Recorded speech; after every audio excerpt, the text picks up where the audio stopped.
Welcome to USA Global TV and Radio, where our mission is to provide education, entertainment, hope, and inspiration.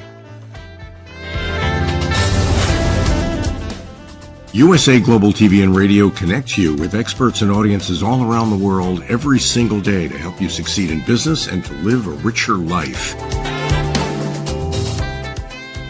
Visit us at usaglobaltv.com to learn about career and life-changing training and mentoring programs like the Listening Mentor. Subscribe to our newsletter to stay informed about our special programs and offers. Discover how you can become a guest on one of our shows or a host or producer of a USA Global TV and Radio show of your very own. That's USA Global TV and Radio, where the doctor is always in.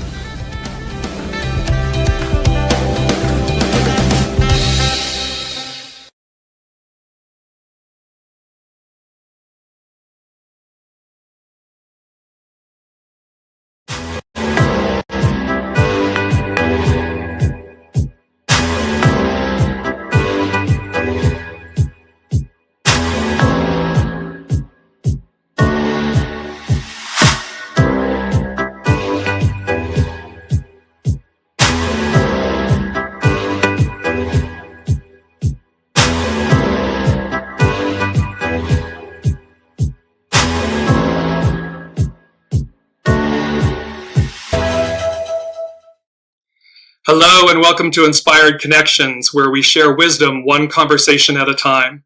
Today's featured guest pierces veils and bridges gaps by unlocking the wisdom of the soul through dreams and imagery to heal more rapidly.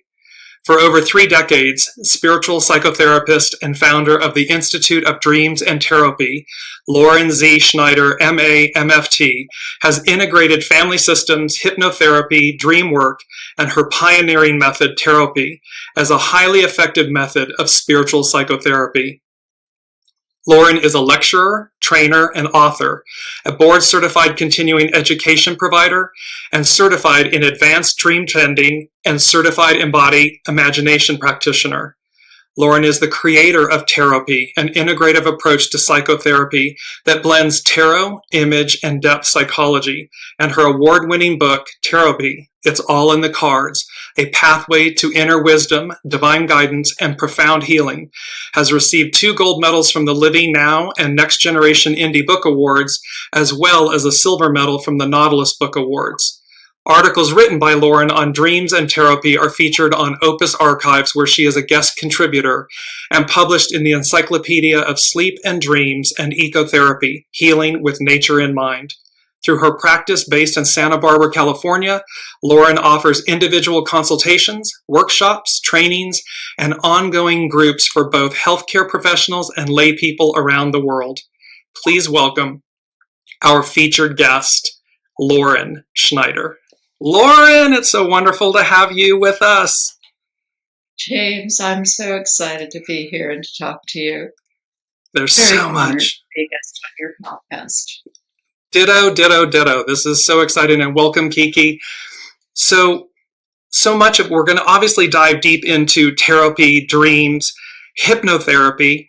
However, what we wanted to start with is this, and let me just put up an opening slide. It's Lauren Schneider, MA, MFT, Institute of Dreams Tarotpy, dreamsandtarotpy.com. This is how you reach Lauren. But what we wanted to start with, Lauren, is spiritual psychotherapy. Explain.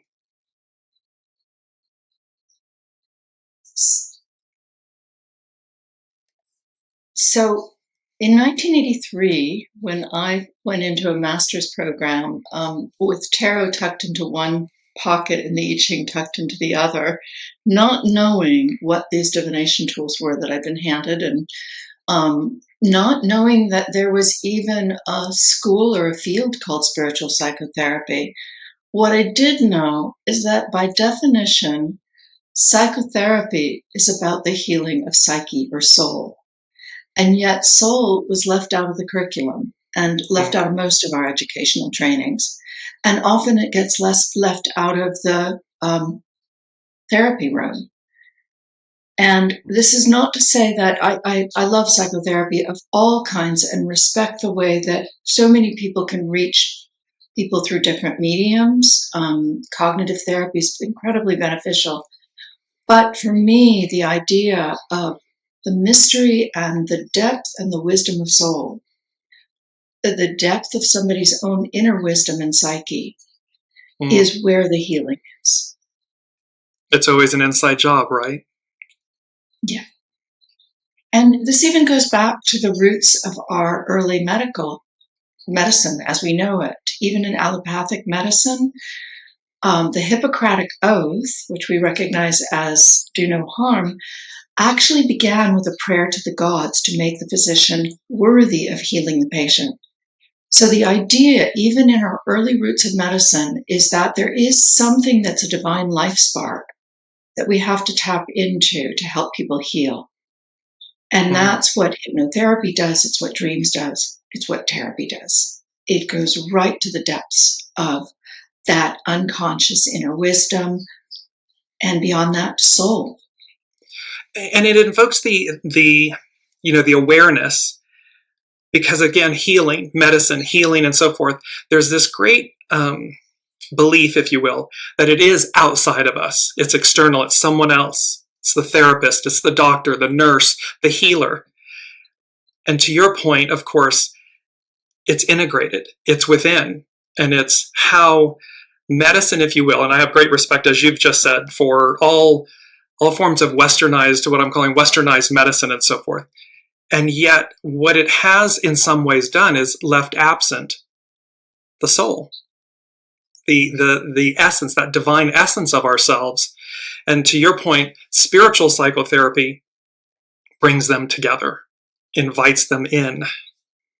Exactly. And to say that it's an integration of traditional psychotherapy that recognizes that within us there is an unconscious blueprint of who we are that often knows who we are much greater than our conscious awareness. So we need to listen to our client's inner wisdom. And then that psychotherapy. And then there's this other aspect of it, which is the synchronicities that happen when you bring in therapy. The participation, as it feels like, of some invisible mastermind, that although these cards are random, they are so accurate to what somebody needs. So it brings in the idea that we're connected not only to our deepest self, but to something larger than self. And we know how powerful that is, particularly, like the 12-step programs have shown that in one of the most difficult afflictions, which is an addiction, which most psychotherapists, even Jung, gave up on, that reaching for community and a power greater than ourselves is what could help people to heal. And that's what I find with therapy, is that we're tapping into not only the deepest inner wisdom, which when somebody puts their inner wisdom out on the table, that's what therapy does. We're laying cards on the table. What we're doing in this interactive process is laying the unconscious on the table so that we can reflect on somebody's inner truth. And when they see their inner truth, they get clarity. They get guidance. They see a map of what their next steps are. Then there is this phenomenal synchronicity, and that is an awe-inspiring experience. And it's in the words you used at the beginning of your podcast. It's enlightening. It's awakening. It's enlivening. It awakens something within us that is so exciting that that's a life spark that has a life of its own. So I've seen people come out of a deep depression in one session because of this experience of something so connected to them deeply. But how could that be? And that awakens them. And it awakens them, empowers them, rapidly accelerates, which will, and to your point, and this is from one of your guest writings at Opus Archives, you do not have to know anything about tarot or symbolism to do this practice. Instead, you can approach symbolic imagery without preconceived definitions. this is important because when we're going to step into what is tarotpy. So I wanted to bring up the point, you don't need to know anything about tarot or symbolism. It's how you're working with the imagery of the cards. So walk us through, Lauren, what is this pioneering method, tarotpy? So tarotpy is very different than tarot reading, or even the way many therapists are using tarot. So the difference with tarot reading is that I'm not doing anything that is predictive. This is about being able to recognize the psycho-spiritual needs and process for somebody. But the difference with even the way some therapists are using it is that a lot of people look at tarot as having archetypal meanings. And so when they get a certain card, like the moon card, they're going to look at it a certain way, read it a certain way, perhaps about romance, perhaps about bringing the unconscious into conscious life. Right. For me, the moon card can be a very wonderful image of psychotherapy itself, where you're bringing something up from the unconscious. Right, it reveals. Right, the moon reveals, right. And it reveals. But with tarotpy, what I found is you're really meeting the living image, just the way we would meet a dream image. We don't have to know what it means. We discover it by being in conversation about it, by reflecting on it. And by reflecting on it, it stimulates our imagination, and all of a sudden insights arise spontaneously from the image.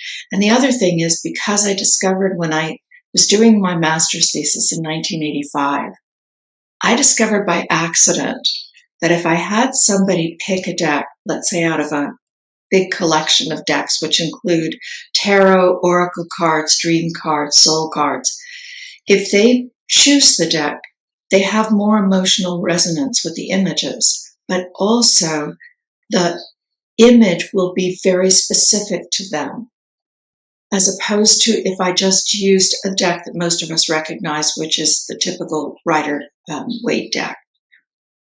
So again, that's one of the ways that tarotpy is very different than traditional tarot reading, is I am asking people to pick a deck, I'm asking them to shuffle it, I'm asking them how many cards they need to look at, because they're consulting their unconscious about what do they need to know. I'm asking them how those cards are laid out, so that they're basically laying their inner blueprint on the table, rather than having a traditional layout, which is constricted. And what we're doing is now we're just reflecting on the images. If an image catches my attention, I know that in some way this might be significant to the client, because the images are a conduit between my unconscious and the client's unconscious. So if an image grabs my attention, I'm going to ask about it. And I'm going to ask how it's relevant. If the client doesn't free associate to the image, then what I will do is free associate and just offer, if this were my image, this is what it makes me think about. Or I'll ask a gentle question with an interpretation like, is this what's going on? And inevitably it'll be exactly what's going on. And in one session, we get to the heart of the issue, and then we also get answers. We get spontaneous creative solutions, because the language of the unconscious is image and metaphor. So we're stimulating the unconscious, we're stimulating imagination, and it's just being in a state of flow. Insights, creative solutions just arise. And what's amazing about this is, again, I'm going to read from one of your writings at Opus Archives and then bring in a couple other aspects. This tarotpy is not fortune telling. Unlike traditional tarot readings in which there are preset formats and definitions, I begin by asking the client to focus inwardly and ask, how many cards do I need to look at? And that you pay careful attention to verbal, nonverbal cues and so forth. There's also this aspect of, there's hundreds of decks, hundreds if not, 1,000.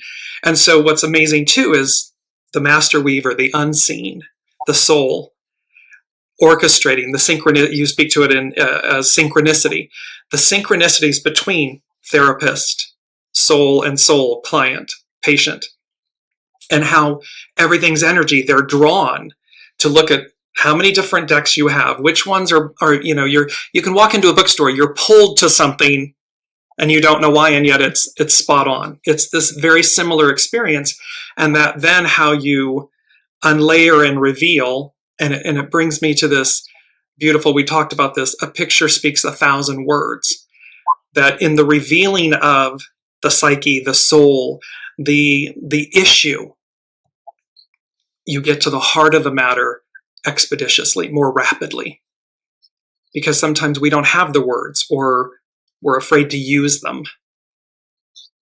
And to your point, when you lay the soul out on the table, it's just, it's magic. Yeah, you're laying the unconscious on the table. And going back to where you began with the idea of spiritual psychotherapy, when I began this work in a traditional master's program for marriage and family therapy, I had no idea what I was doing, and certainly my teachers had no idea what I was doing.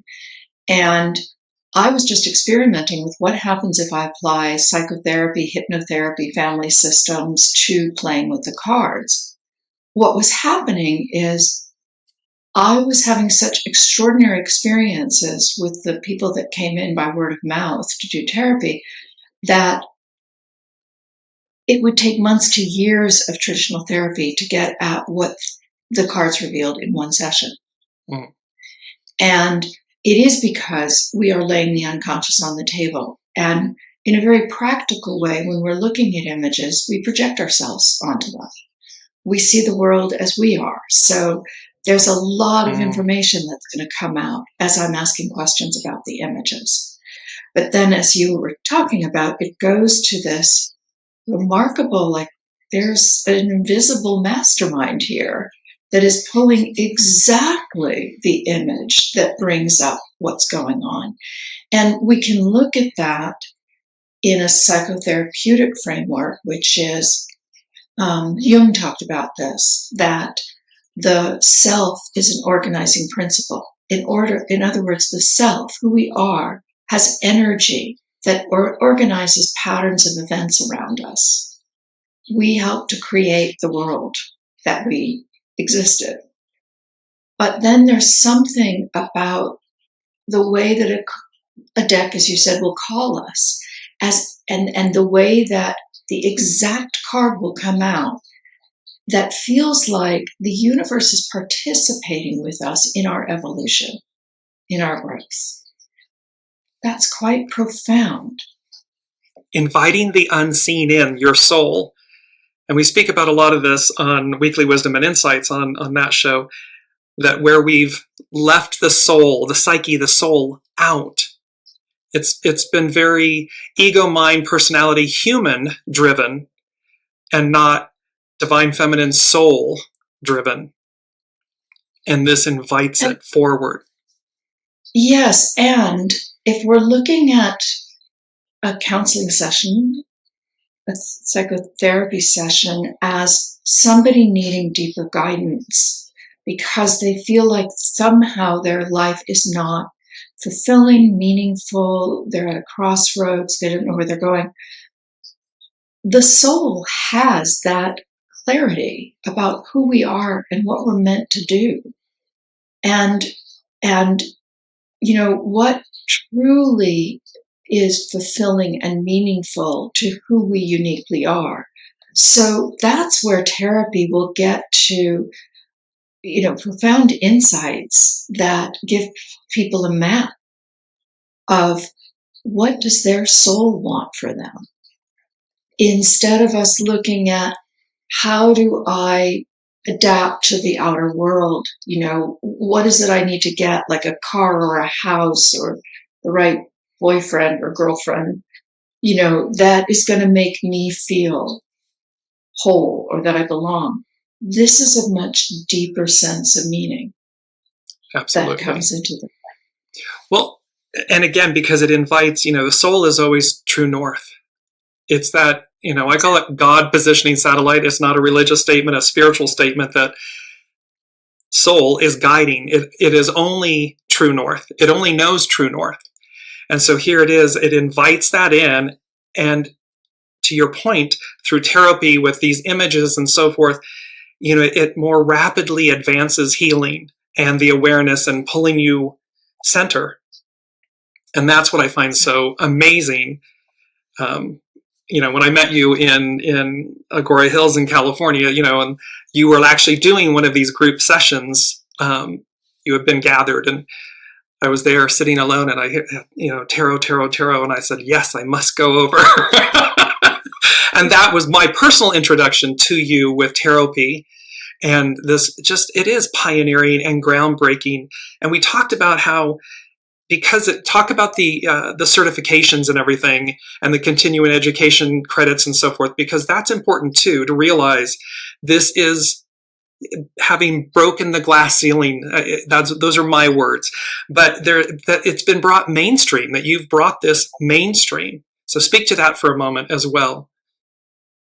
So I do believe that a lot of therapists are intuitive by nature, and many therapists use images, cards, tarot, but they do it under the table because they don't feel that they're safe to bring this into their practice in a more visible way. And what I found is that I had that same feeling at the beginning, but I was so inspired by what was happening in these sessions with my clients that it kept making me jump over my shadow of fear about, this is weird, this isn't fitting in. And so I just kept going. And what happened is I apprenticed myself to this practice, and Tarotpy continued to show me and to teach me depth psychotherapy. And I used it over 40 years in a clinical practice, and it kept deepening and sorry, I'm losing words for a moment. It basically created a very comprehensive modality for psychotherapy. And I found that this was groundbreaking. It's revolutionary. It accelerates therapy. It brings you into a flow so that I can trust the client's wisdom and the images to guide the session. It's a very developed modality now. And so after 35 years of using this as a clinician, I finally put together a big package and submitted it to the Board of Behavioral Sciences and said, this is an incredibly effective mode of psychotherapy. It took me 3 times. They kept asking for more information. But by the end of the year, they certified me to be a continuing education provider. And then again, the same thing with CAMFT, which is my California Association of Marriage and Family Therapy. I'm certified to be able to give continuing education credits. So I have a training program now for therapists and for lay people, because there are a lot of unlicensed gifted healers. And I believe, just like with dreams, that healing is a democratic gift, that we all do it. And Tarotpy is a practice that people can use for themselves at home, which is why I developed the book, to teach people how to develop their Tarotpy practice. It also is for psychotherapists. So the book also has clinical ways of using it and guidelines for psychotherapists. I do an 8-part course over 4 months that each class builds on the previous one, so that people go deeper and deeper and deeper with the skills of Tarotpy. And by the end of that, I certify them as a Tarotpy practitioner. And you have, I'm just going to bring this up now, you have an upcoming training that begins August 2nd, and with a promo code and so forth. So again, both for healthcare professionals and so forth, clinical practitioners and lay people alike. So, and of course, depending if you are a licensed mental health practitioner, you're going to receive continuing education credits and so forth. So, and if you're the lay person, as myself, you gain this wisdom that comes from this beautiful pioneering method. And let me just bring this in really quickly as well. Your book cover, this is your book, Tarotpy, it's all in the cards. A pathway to inner wisdom, divine guidance, and profound healing. When you and I were speaking, you had talked about how you took a break from your original practice, initial practice. Share why and how, because this played a fundamental role. Yeah. So I had been practicing as a psychotherapist at that point at least 30 years. And in 2017, I took a break from my psychotherapy practice, from my traditional practice. I actually put my license on hold. I was burnt out. And I know that this is not unique to me, that this is a pretty common side effect of doing psychotherapy, in that we are, and it's particularly happening now. Burnout is at a high proportion with psychotherapists at this time, and also anxiety and depression are epidemic right now, particularly since the pandemic. And so therapists are being overwhelmed by the number of clients that are needing help and by the level of existential anxiety that people are carrying. Now, therapists aren't necessarily trained in dealing with existential anxiety. And so what I found is, for me, I was burnt out. And for a particular reason, too. Many of us as therapists were trained as children in dysfunctional families. And I carried that early child complex that I was supposed to save my family. And I carried that into my work as a psychotherapist, that it was my responsibility to know what this client needed. It was my responsibility to have the right treatment plan. And that is certainly true of our training as psychotherapists, but that burden of responsibility eventually just weighs me out. Weighs heavily, so, right? Yes. Yeah. And it's a distortion of where the healing is really coming from. I have really good skills. I'm really good at diagnosing. I understand family systems, as I said, from the time I was 3. But I'm not the one that's going to save them. This is a process that happens partly humbly in the meeting, in the connections. Right. That being in a deep, intimate connection with somebody is deeply healing. But the other aspect of it is for somebody to see their deepest self, and for someone who's gifted at reflecting that to them. What I found, so I stepped away, I wrote my book in that time, and then I came back to my practice doing strictly therapy and dreams. And once I decided that as a psychotherapist, I'm working only with therapy and dreams, it's not that I don't listen to clients or listen to what brings them into therapy, but these are the tools that I use, because it is the unconscious then that is speaking. And I trust the images, I trust the dreams to be telling me exactly what's going on with the client and exactly what they need. Andrew Weil, as a physician, said, if you listen to your clients, you will know exactly what's wrong. And if you listen very carefully, you will know the remedy, because it's within us. So yes, for me, working with dreams in therapy, number one, helps me to go much deeper in every session. So every session is a revelation. Every session, people make significant shifts and have significant insight. The other thing is, I don't carry that complex when I'm doing therapy and dream work. I trust that I'm being guided, and I'm in a state of flow, and it just unfolds.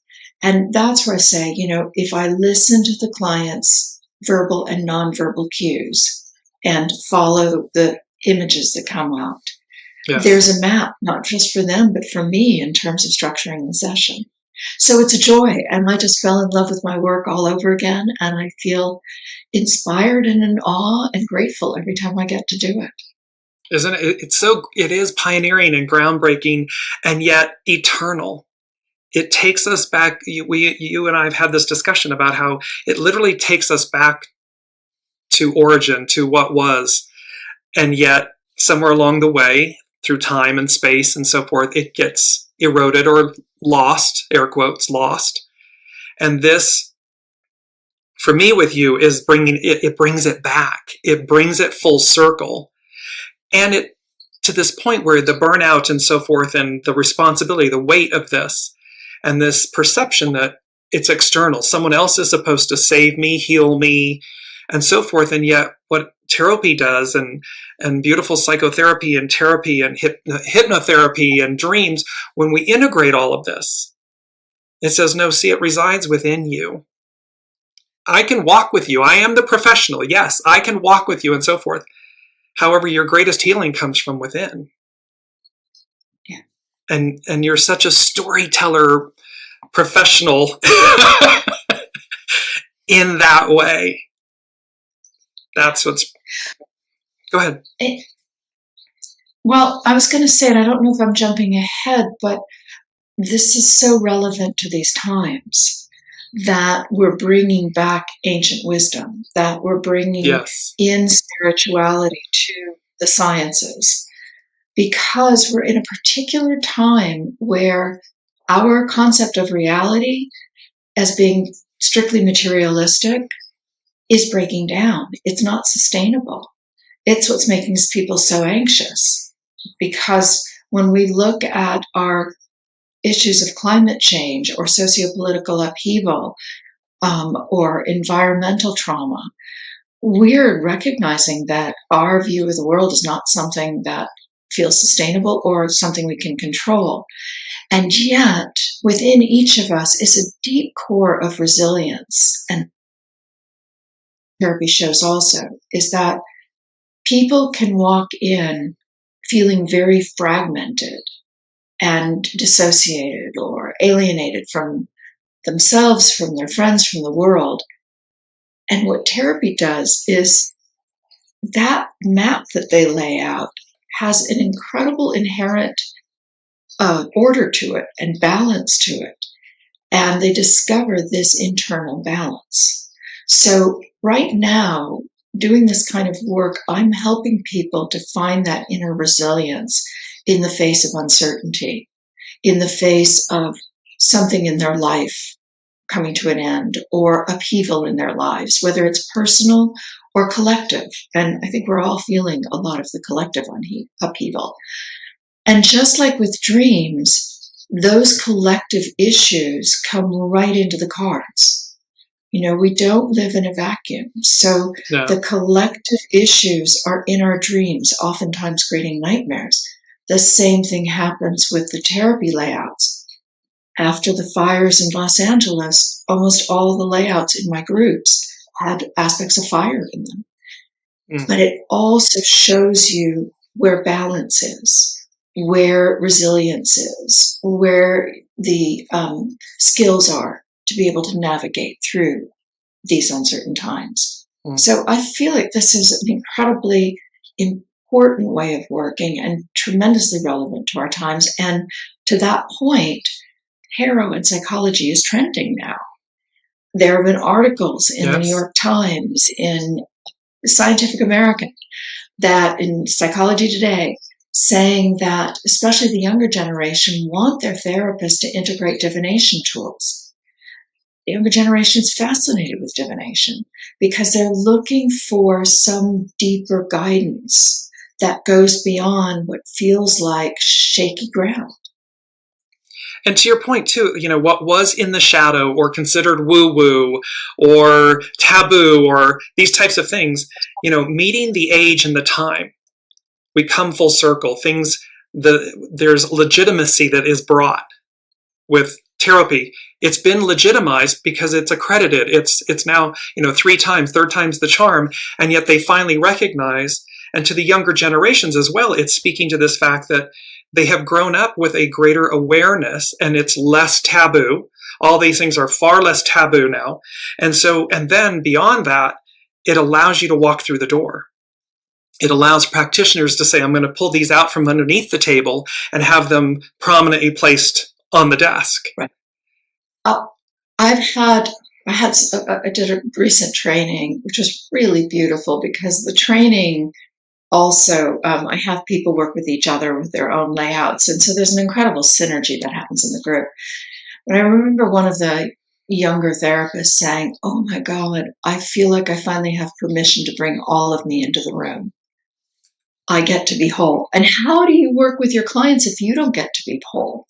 Exactly. So, and I've also found that with tarot enthusiasts, tarot readers who are tremendously gifted with their tools. But this gives them permission to sort of break out of the structures of traditional tarot reading. So Yes. again, they feel very liberated. And I do feel like I've had therapists say to me, thank you, I've been looking for something that would give me permission, that would legitimize this, that would mentor me. And then we can talk as a community about the guidelines in using this, because sometimes you are going to have clients that are going to come in and say, like one did early on in my practice, should I marry this man? I want to know, I want you to tell me the future. I want you to tell me what to do. And you have to know how to graciously sidestep that and get into what's really going on for them. That's their inner truth, and that they will find that answer. Right. Absolutely. And to your point earlier, I just want to, because it's coming back in, literally just yesterday on Weekly Wisdom and Insights, you spoke about fragmented.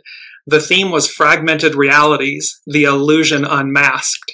So it's right on time. I mean, it's right on time for this moving beyond the barriers, the boxes that both psychotherapy has been in, if you will. And again, I give great reverence to everything in terms of the practice and the institutions and the education of it.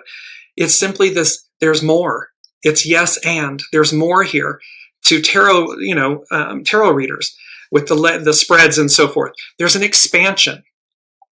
Yes, there's an expansion. And to your point about legitimacy, there is a tradition to this. There is It's ancestry. Ancient. Yes, it's ancient. Psychotherapists working this way.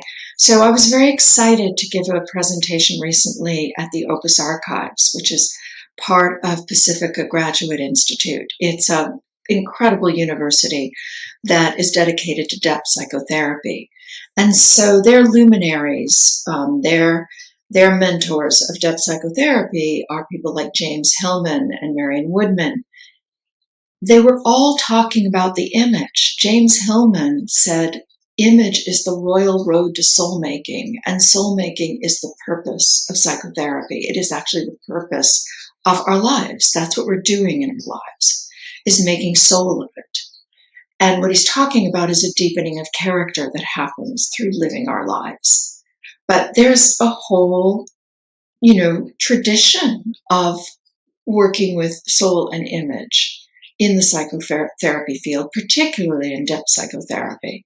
And so it was very exciting to be able to present this work and to be able to really anchor it with the quotes and the teachings of these luminaries of depth psychotherapy. Well, let's jump in. I want to get to some, we have two examples. So let's jump into, I'm going to bring up these two cards, King of Swords, and speak to the example with this client and how you use the Rider-Waite deck as a control deck. Right. So I was training intern psychotherapist in dream work back in the late 90s. And so in the group, everybody could present a dream to work. If somebody didn't have a dream, I would invite them to do therapy, which is like working a dream with your eyes open. So one of these young, brilliant psychotherapy interns did not have a dream. I invited her to do therapy. I asked her, how many cards do you need to look at? And she said 7. How are they laid out? She said, like a body, head, torso, arms, feet, and then heart center. And so we just focused on the heart center. That's what I'm focusing on in this particular case. So the King of Swords came up as her heart center. Now, when you're looking at the image of an older patriarchal figure, what would we imagine we might be talking about that's relevant to this client? A boss, father. So the group asked her, are you close to your father? And she said, oh yes, my father's my mentor. He's very close to my heart. Now, as you said, I use the Rider-Waite deck as my control deck. I'm part scientist and therapist. And as a scientist, I want to show if we were using the most typical deck where the archetypal images are typical for most tarot, this is what the King of Swords would look like. He would be in a Renaissance garb holding a sword. But look at the difference that came up with the card that she picked from what was called the Neuzeit deck or New Age deck from Germany. This King of Swords has a missile. He's got space over his head. He's got walkie-talkie or earphones. He's a modern dude, and he's got nuclear and atom on the pedestal. And then this client said, oh, yes, well, by the way, my dad is a nuclear scientist who works with the atom. I mean, mic drop. Mic drop. That's how mind-blowing these synchronicities are. So now we really are dealing with her father showing up in the middle of her reading. And now the question is, well, why? Why is her dad showing up right now? What's important? You know, dreams therapy always brings something up for our growth and evolution. And so we began to talk about the fact that as a training psychotherapist, she needed to be able to trust her emotional intelligence. But having been raised by a scientist father, she tended to lead toward her intellect. She was a brilliant woman. And so I did ask her, would you like to move your father off your heart space and see what else could guide you? And she said no. But this therapy session stimulated a series of dreams, as it often will. And she had a series of dreams in which her father moved next door, and she realized that she was finding balance between her and her father, between her heart and her intellect. And isn't it fascinating? I mean, just for everyone listening, just to stop for a moment and realize, again, there are hundreds, if not thousands, of tarot, oracle, angel decks. I mean, all of these choices. And in this moment, she chooses that deck. She chooses 7 cards in this formation, in this layout. She places at the center this card, turns it over, and it's literally representing her father. Now, synchronicity. There is no way other than the unseen, the soul, this higher power that is guiding us all. It's in the plane of the cards. It's in the images. They speak 1,000 words. You can't make that up if you tried. No, you can't make this up. And that's what I often say is we're in the place of mystery. We're in the place of awe. We can talk about it in scientific terms, in terms of the self as an organizing principle, and that we do tend to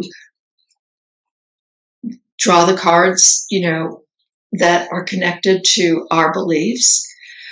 But you just can't make this up, how she pulled the exact card that represented her dad. And as I said, therapy gets to the heart of the issue immediately. And this was about her development as a psychotherapist so that she could still revere her dad and have him as a mentor and a guide, but also trust her own intelligence at her heart, her own emotional intelligence. And there's a beauty you make this statement, the meaning is in the details, which is obviously absolutely true and spot on in this moment. And also speak to, because you mentioned this with this example, about arrange the cards, rearrange your life, and how you asked her if she wanted to remove this card from the heart center, and she said no. But speak to how arrange the cards, rearrange your life, how that aspect plays into therapy. Well, so as I said, therapy is laying out a map, but sometimes you can see that it's not that somebody's having difficulty feeling aligned with themselves. And very often it may be because the cards are out of alignment. For example, somebody who is just overwhelmed with grief and just feels completely off. Well, she laid out 3 cards and grief was at the center. But there was something that she said was pulling her over here that she didn't know. And it was a woman who was at the center of her world, who was weaving a basket, who was called a master. And With grief at the center of her layout, that's all she could focus on. But when I invited her to shift the cards and she put the master at the center, then all of a sudden she could feel centered within herself, because the images allow us to embody a different experience of ourselves. Yes. And to envision a different view of ourselves. And then grief, and on the other side, so it was perfectly symmetrical, ecstasy was on the other side. She could hold grief and ecstasy in balance and be centered. So what I sort of look at this as is a psychic chiropractic session. We can rearrange the cards, and in doing so, we can envision ourselves differently. We can have a different sense of perspective and balance and order. And it shifts energy. It shifts energy, which shifts realities and where you are in the moment. Exactly. And I ask people to do this very slowly when they're shifting the cards, so that they can feel the energetic shift within them. And there's a fallacy, Lauren, that says, that we can't rewrite the past. And there's a beautiful expression that says, rewrite the past, you rewrite the present future. It's, so yes, can we go back and relive it? No, how, literally, physically, literally. However, to this point with Tarotpy and with the rearrange the cards, you change the outcome and the energy. You can shift perceptions. You can shift placements. You can take that card and say, yes, I'm ready to release it. Let it go. Exactly. There's another thing that I do, which I call progressing the layout forward. So somebody may have a layout where they still feel like they're stuck in the problem, and all they can see is the problem, because that at that moment is their identity. So what I will ask is, why don't you try bringing out a card that can show you how this would look if it were healed, or how this would look as it evolves. And so they'll pick another card and maybe another card until they get to the place where, oh my gosh, they can see themselves evolve. They can see themselves healed. And again, images are the way we identify who we are. They are the way we practice life. That's why we dream, so that we can practice life and then go into our waking life with this embodied sense of self. So the images can help people embody and envision themselves differently. And I love that how you can progress them forward so that they too, they're walking their path. They're walking their healing. Exactly. Let's bring up a second example. This one, another one I love. Explain this. It's the moon card from two different decks, the Rider-Waite and I believe the Karma deck. But explain the example with this client. Well, this was one of my early clients. So at the beginning, I was keeping my therapy sessions separate from my psychotherapy sessions for fear, metaphorically, that my license was going to get burned at the stake. So I saw people for therapy by word of mouth. And this woman actually, I think I was her birthday present. So she came probably expecting me to be a tarot reader, and to tell her what she needed and what she needed to do. But what I noticed when she walked in is that she was probably in her 60s at the time, very heavy set. Something was really burdening her. And she was anxious about her sons, but she wouldn't tell me anything more than that. It was actually very hard to get conversation with her. And she just kept everything behind a frozen smile. So I asked her to pick a deck and then pick cards. And at the time, she picked this moon card from the Karma Tarot deck, which is on the left, as an example of the problem. This was the problem. So that's the Karma Tarot deck on the left and the Rider-Waite on the right. And again, when you look at the Rider-Waite, it is most typical of most tarot decks. So I'm referencing that in my mind, and I'm realizing, well, in the Rider-Waite or in most decks, there are these two towers or two castles or two houses. But what jumped out at me at the Karma Tarot card of the moon was there were two wine bottles. Now, I'd never seen that before. I had used the deck before and it never jumped out at me. So again, if an image jumps out at me, I assume that I'm picking up something intuitively about the client, and I'm going to ask about it. So I simply asked her, is there a drinking problem in the family? Well, both sons were alcoholic and the husband had died of the alcoholism. So now we're right into the issue that she's been trying to hide from herself. And the tear, in this image, the tears coming. So in the mirror, it is a female shedding tears. I mean, it's a mic drop moment. Then you cannot make it up. And this is where, whether you say that the deeper self is presenting exactly what they need to present to be healed, to have insight or in spirit to be healed, or you could say the universe, this invisible mastermind, is participating with us in getting her exactly what she needs to have clarity, to have insight, and then to be able to go forward. And this is what's so amazing with Tarotpy, is that, it brings about new insights and profound results. And this Tarotpy opens a door to inner wisdom. And this brings it again, for me, this again brings it back home.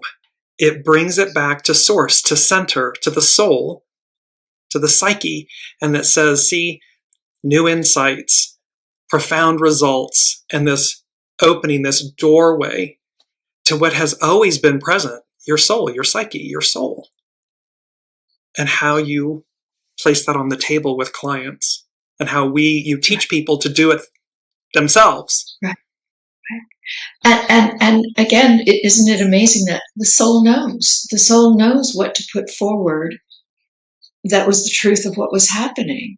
And my job then is just to reflect on it and to help her then with reflecting on her inner truth. So it just lays the inner truth on the table. And very often it's what I call numinous. It's like people do not see how glorious they are. And that comes out in the layout, and they get to reflect on their inner beauty, their inner wisdom, their numinous. And when you touch that spark, that life spark of inner truth, again, it has a life of its own, and it's awakening. It creates a sense of aliveness. And that's where I said at the beginning that somebody would come out of a depression in one session. And it isn't that as a psychotherapist, I would recommend somebody who's in a deep depression to meet perhaps with a psychiatrist or their doctor and to talk about maybe doing antidepressants just to get, a safety net under them. But antidepressants don't work that quickly. And what I would find is that client who is in a deep depression would come in a completely inspired state in the next session because of the insights that they were having from the cards, and because of this quality of being able to reflect their own healing back to them. And how empowering it is. And because you're literally changing tracks. You're rewriting scripts. All of a sudden you've left, the lane, the script that you were on. And all of a sudden, to your point, it awakens you to the presence of your soul, your psyche, this higher octave of yourself, the unseen, this guiding light. And then with the magic, the awe, the synchronicity, the wonders of what? Because it's unexplainable. Yeah. And I'm so glad you just made that point, because I was wanting to say this earlier and then forgot. The whole thing of rewriting the script. In psychotherapy, there's a model of psychotherapy called narrative therapy. And the way that we tell our stories is how we see ourselves, right? In dream work, if you have a nightmare, one of the most powerful techniques that we can use to help people around nightmares is in their waking life state, have them go back with their imagination and change the ending. Decide how they would like to change the narrative. And that will actually stop PTSD. It will stop the nightmares. It will help their unconscious to be able to, heal them out of whatever they're struggling with. So narrative therapy, or working with narrative in dreams, is incredibly powerful. Well, that's the same thing we're doing with therapy. We are telling a narrative. It comes out as if it's like a storyboard from a movie. And then you get to tell your story and you get to advance it. Because if it isn't where you want it to be, you can always advance the story forward. Isn't it? It's just masterful. It is so, of course, it's masterful in the sense, it originates from a higher octave.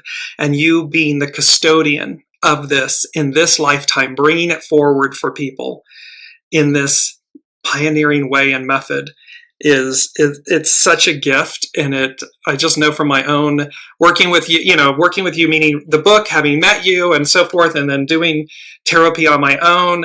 It's just, each time it's a mic drop moment. Ask the question, rearrange the cards if need be. But when they come out and you're just like, how did that happen? That's just my own personal testimonial to it. Thank you. And you're speaking to something that's important for me to know also, which is that the book can teach you how to do the practice. Yes. That the book takes you from the simplest techniques to the more complex, and that the end of each chapter are exercises so that you can learn how to do therapy for yourself. I always thought that this book could be used in groups, without a leader, just as a guideline so that people could practice therapy and then be sharing with each other very intimate discoveries, just the way that one would have a dream group. So, yeah, I'm so glad. You just said the magic word, dreams. We're going to move into dreams and the healing power of dreams. And you say, when ego is asleep, dreams open a window to the soul, offering guidance for well-being, growth, and problem solving. Dreams give us information and the power to heal body, mind, and spirit. They allow us to access an inner wisdom that is far greater than our conscious awareness. How do you incorporate, and I just want to bring this slide in as well, dreams come in service of wholeness. So speak to how you incorporate dreams with therapy, hypnotherapy, and so forth in your practice. So if somebody comes in with a dream, that's what we're going to talk about, is listen to the dream and listen to what the psyche is presenting in terms of what's going on for somebody. If they don't have a dream, then I invite them to do therapy.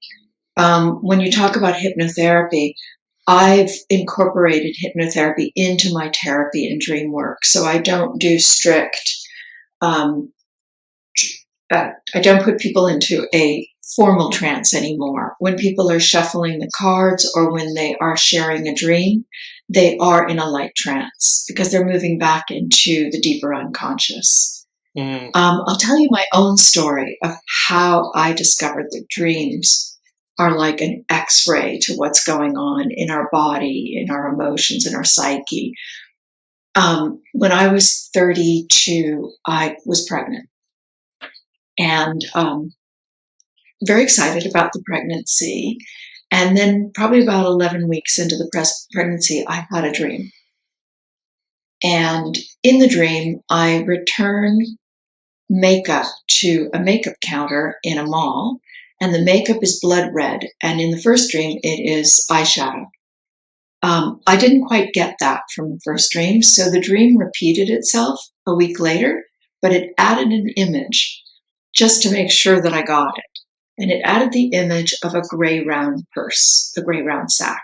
And inside is blood red makeup. I return it to the woman at the makeup counter and I say, the makeup's not right for me.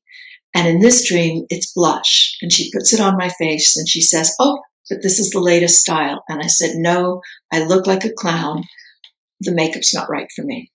I woke up from that second dream and I said, I'm going to miscarry.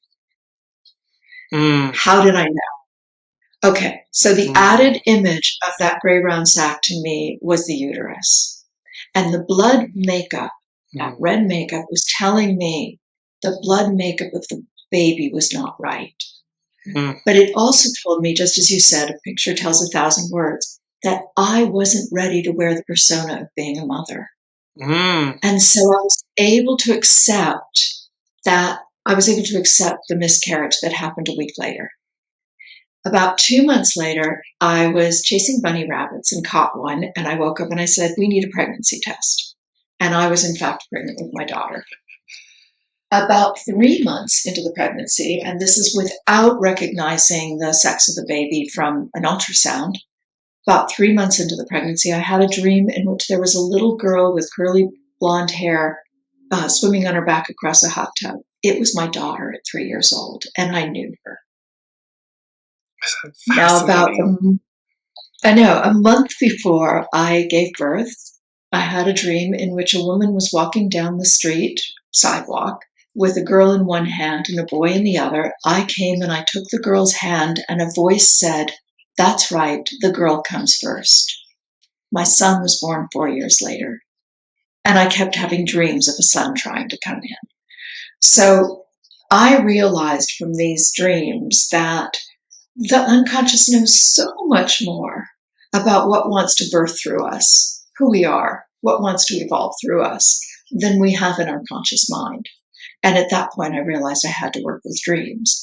And therapy was evolving at the same time. So these are really go hand in hand for me.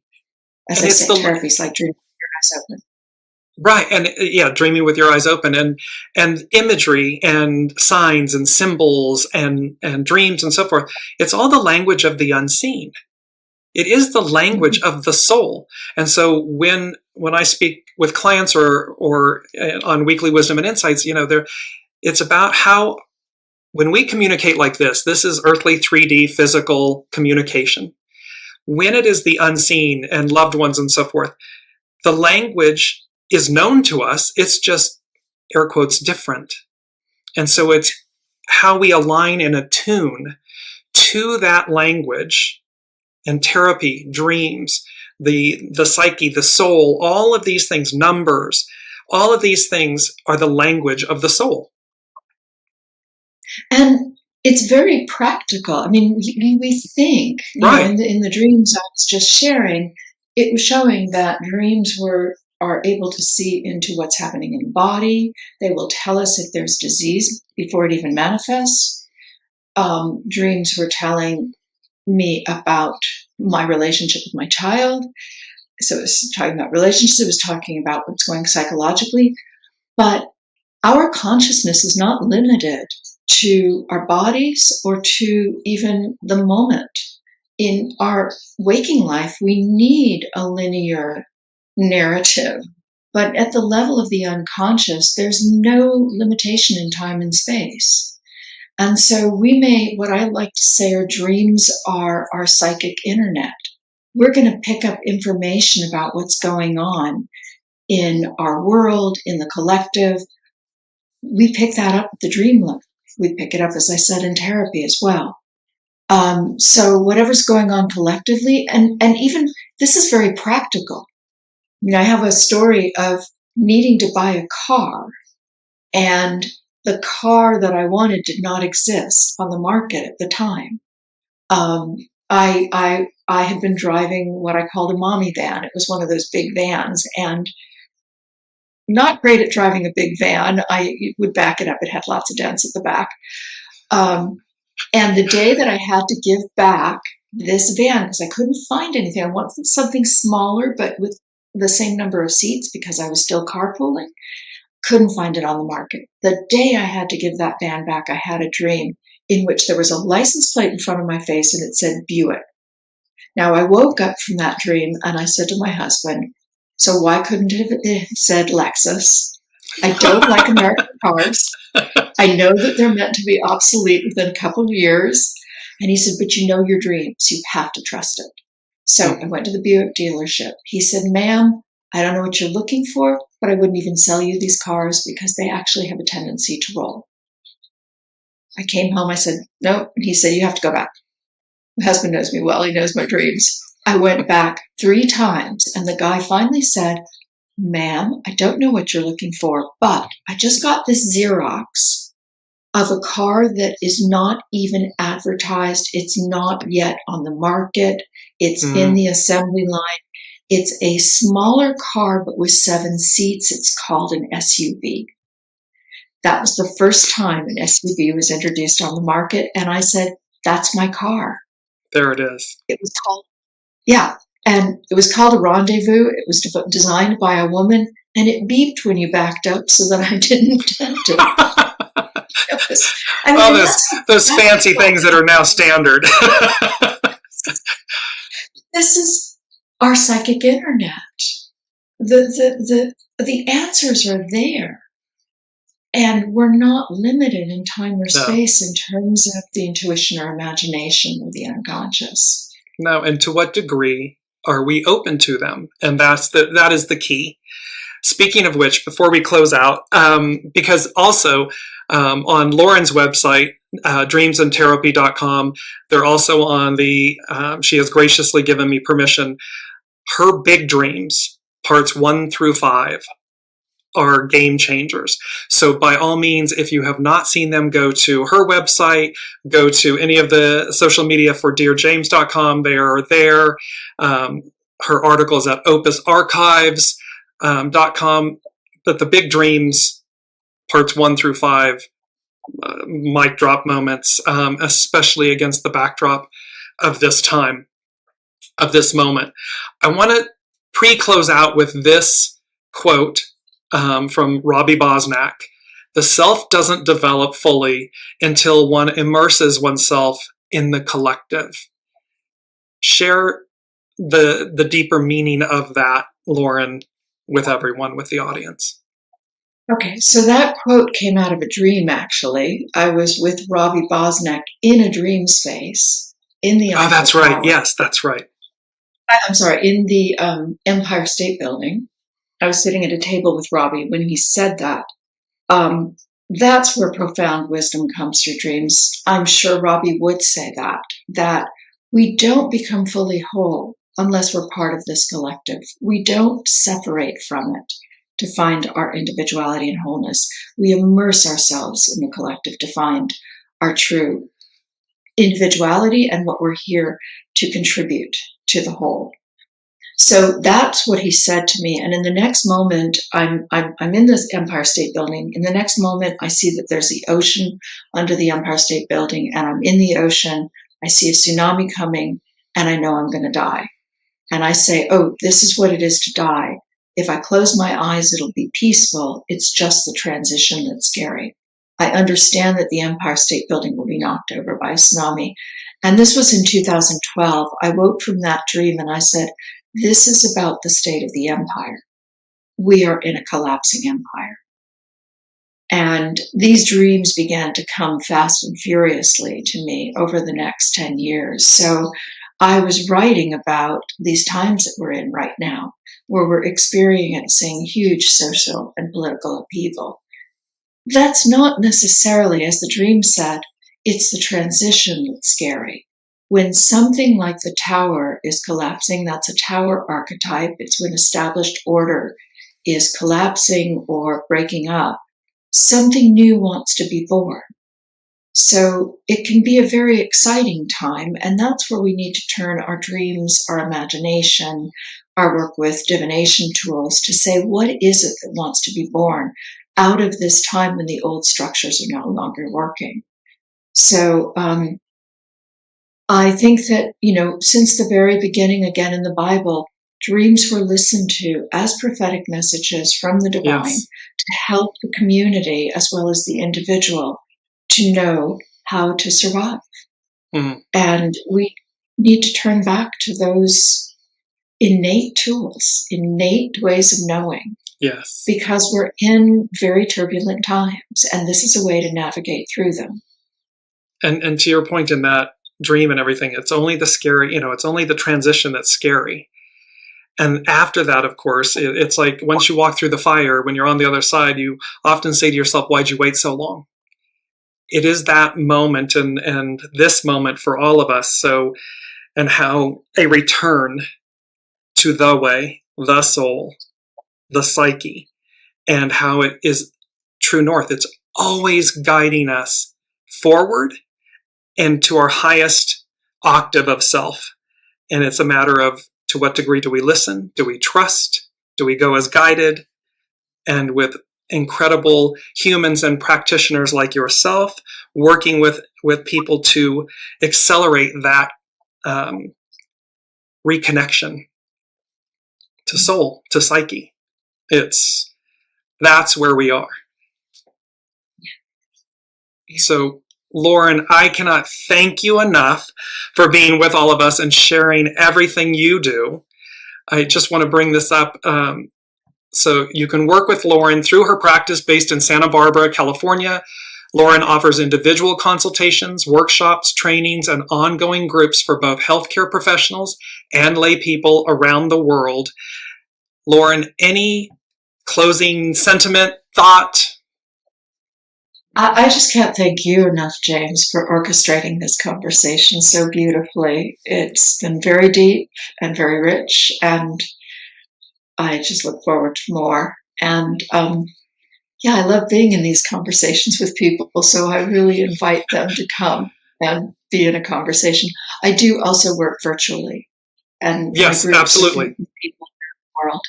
Yeah, so if you have the opportunity, when you're called and guided to reach out to Lauren, please do so. Again, I just want to put my specs back on here really quickly and bring up, it's Lauren Schneider MA, MFT, dreamsandtarotpy.com.